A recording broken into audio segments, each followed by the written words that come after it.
Mbega ibikorwa vyawe birashobora kwibukwa igihe ikindi gihe utoba uri mu kibanza urimwo uyu munsi.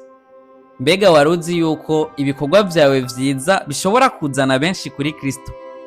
Tugomba dusangire ijambo rifise umutwe uvuga ngo gukora ivyiza. Tugiye kwisunga amajambo y'Imana dusanga mu vyakozwe n'intumwa igice cyaho c'icenda ku murongo wa 36 niho hasomeka hati: kandi Yopa hari umwigishwa yitwa Tabita, isobanurwa ngo Doruka.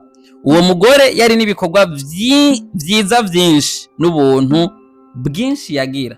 Aya niyo majambo tugomba twisunge. Uyu mugore tugerageje kubandanya gusoma turabona ingene mu kubaho kwiwe muri community canke society yarabayemwe mu kibano yabayeho ari umuntu afise umutima wo kugirira neza abandi. Iyo tuvuga kugira neza ntibifatanye no kugira vyinshi, ntibifatanye no kuba umuntu afise amamiliyoni menshi, bifatanye no kugira umutima. Igikorwa kigira insiguro igihe kivuye ku mutima kandi ugikoreye abakibereye. Ijambo ry'Imana rivuga ubandanije gusoma yuko yagirira neza impfuvyi n'abapfakazi. Mu kubagirira neza yarabadodera akabasonera impuzu.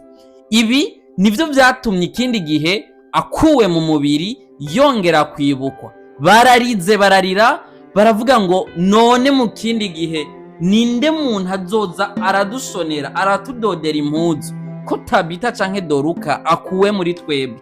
Ngibi barumvise bibateye kurira cane, bararira baraboroga, bituma babiri mu bigishwa biwe kuja kubahamagarira Petero. Niko ngabo bapfakazi bose bazana ivyo bikorwa vyiwe, amafundo yabashoneye, baramuririra. Ngibi nivyo vyatumye baramuduganye hejuru, hama arabakinjura, aramusengera. Imana yumva ugutakamba kw'abo bantu yagiriye neza, bituma yongera kumugira muzima, aba muzima muri bo. Aha turabona ikintu ca mbere, ukwibukwa kwiwe mu gihe yari yapfuye vyatewe n'ibikorwa vyiza yakoze. Waruzi yuko ibikorwa vyiza ukora uyu munsi ikindi gihe utaruvyibaza yuko bizogaruka bikugarutseko kugufasha canke kukugirira neza.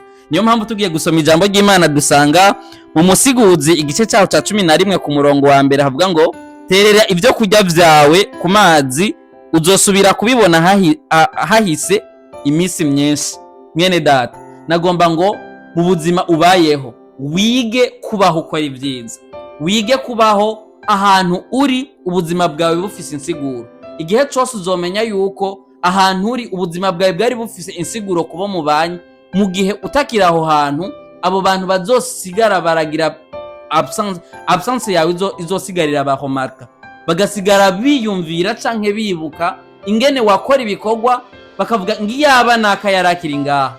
Ubu buzima ntituba tububayemwe. Bene data, ni vyiza yuko twiga gukora ibikorwa vyiza, kuko ijambo ry'Imana ritubwira ugiye gusoma mu vyakozwe n'intumwa 9:42 ngo bimenyekane Yopa hose benshi bizera umwami Yesu. Ibi biza gusigura ngo vyaramenyekanye Yopa, ni kuvuga amaze kuzuka kubw'ibikorwa vyiza yakoze, ngo vyaramenyekanye hose Yopa, benshi barizera bakira umwami Yesu. Mwene data, nagomba ndakubwire ngo ibikorwa vyawe vyiza bifatanye n'ubuntu no kubikorera ababikwiriye bizotuma benshi bakira umwami Yesu.